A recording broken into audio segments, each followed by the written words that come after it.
Ова е дел од улиците Призренска и Бутелска. Повеќе годишното постапување и повлекување меѓу општински граници на градот, неколку општини, МВР, Централниот регистер и други институции, смести неколку краци на овие улици во општината Чучар-Сандево, односно надвор од градот Скопје.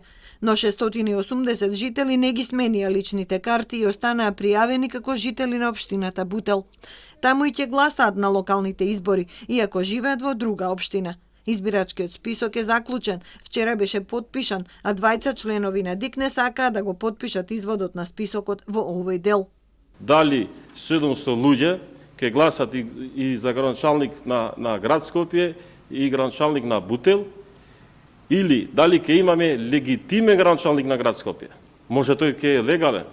Значи, ако е разликата помалку од ова бројка меѓу победникот и вториот во ред, тогаш ние сме виновници.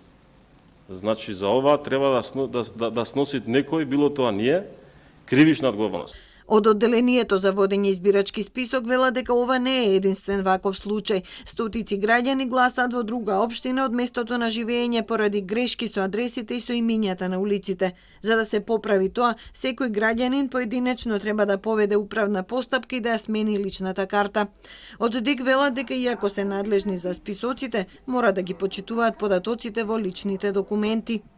До утре во ДИК треба да заврши и утврдувањето и потпишувањето на гласачкото ливче за сите единици на локалната самоуправа.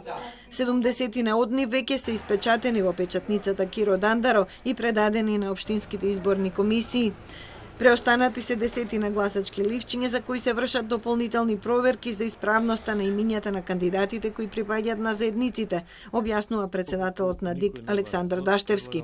Уверува дека и овие и другите подготовки на изборите течат непречено и ќе завршат на време за спроведување локални избори на 17 октомври.